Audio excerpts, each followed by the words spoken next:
Hello, guys. So I was asked to make a review on the light player Hiro, a striker. Again, this was made after season 3, so I'm going to be talking about the new stones. So the first thing you need to know is that he's center front, and that can be a little bit frustrating when you're facing a line with a 4-man defense. So you're sometimes going to end up placing him on the side. I used to use him a while back. And when I mean a while back, I mean very long time ago before I actually used Vonchi, and between Vonchi and Hero, I actually used Belteon. But it's kind of my style. He usually goes better on the sides where you're going to shoot at what's actually going to be a problem. I'm thinking specifically of Virgil's, or when you see a target that you know is going to be easy to KO, like there's the second shot, you can win it. Now, Hero kind of works better if you have very good spirit control, because you're going to want to use his active ideally on the second shot, depending on the build, I would say. So let's get into the skills first. So first, he has a really nice active that's going to increase attack power by 140% and crit rate by 50%. Now, for the way Hero actually works compared to most strikers, this is just a great buff. Meaning, it's gonna buff his base stat, and he's a critical damage base striker, so that's actually gonna be really good. Also, critical rate is never something we're going to complain about.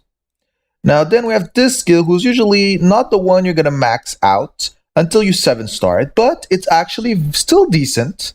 It's going to increase attack power by 40% and life by 20.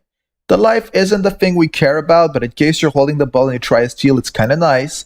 And attack power, well, you never have too much. Increased receiving effect, critical damage, and deals additional 10%.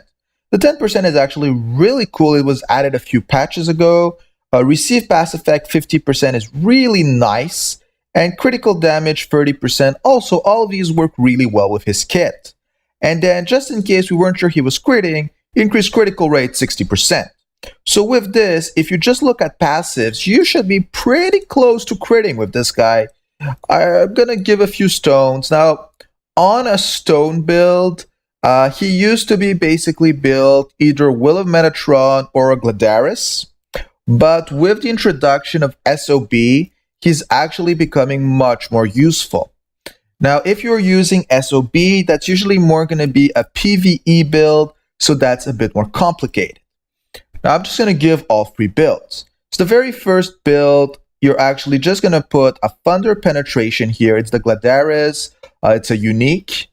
Then on the 2 other slots, you're going to go and you're going to put a Dribble Stone.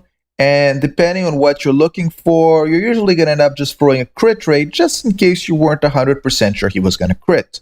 Since all his buff increased attack power, the Dribble Stone is actually going to multiply all of that. So it's really cool, and it's also going to heal him just in case, like the Crit Stone, allowing him to have a decent level of utility too.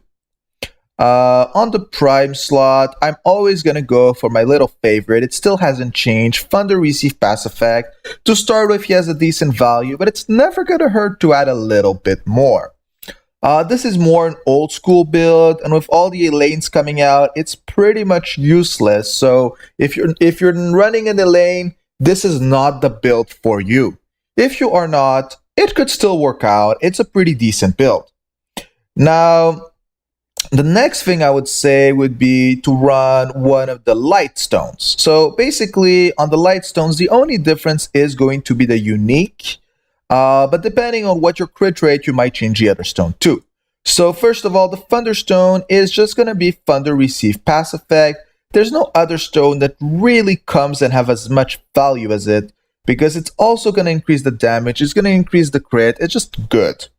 Then you're going to be looking at the light stones, and on the light stone level, you're going to put, ideally, if you can crit with this, it's going to be epic.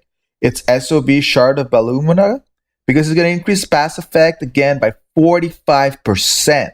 Who's something he already excels in, meaning you can go above 100%, and it's going to give critical rate 25% 5 times. Meaning if he crits, it's basically going to be over on the 3rd or 4th shot. So it's a bit more of a utility level, as I was saying, but for PvE it's great, and for PvP, endgame wise, no, you're not going to win on the first shot anymore, it's still a good stack. Now for the light slot, this is where it gets a little bit more complicated. This is going to be based on your passives and on if you can crit or not. If you can't crit, you're going to be throwing the last flash with crit rate and recover hype on crit. We're just doing this for the crit rate. And if not, you're going to go for the thunder penetrate, not penetrate, dribble. Now, the other version is to run the Metatron's Will. And since that actually gives crit rate, you're going to be throwing the light dribble and you're going to be done. Now, the thing is, I would say, in my personal opinion, SOB is currently the best stone for him because you just have to put him with a great passer. Now, there are a bunch of alternate builds that you could actually throw on him, but this would require re-rolling the collar. So again, this is a much more endgame level, and I'm not advising you to do this unless you're sure he will be your last striker. Now, what you could do is you could actually go to change the light slot to an Andor penetration slot, an Andor critical damage slot, who's going to increase the damage taken. You can put one in the prime slot, and then you can use an SOB unique. And for the Thunder, use a Thunder receive pass effect. This would ironically only require you to change a single slot, so it's not that expensive, but doing this will allow you to destroy their defense, use an lane on top of it, use the fact that he has a bonus 10% damage, use all that receiving pass effect, and then, just to make it nuclear, throw in a Balteon. Balteon is the player that will max out Hiro the most. And if you have a Balteon, you should be seriously considering either Hiro or Lucid. Now, I'm not going to do another video on Balteon. I just did it. You can look on that, and I consider him the best passer in game, and that's kind of just a fact. At least for front passers, some people remind me about Aliscat. I still believe she's a joke. Now, let's go back on Hiro for chain level. I'm actually just going to show the one I had. Don't take him as a reference. I stopped building him a really long time ago. I mean, look at this. It's pathetic. So, on a chain level, they're actually very easy to complete. The thing is, they're really not that great. So, there's Tyler, who's actually used a pretty decent amount of time in PvP. I was surprised that it was actually active so often.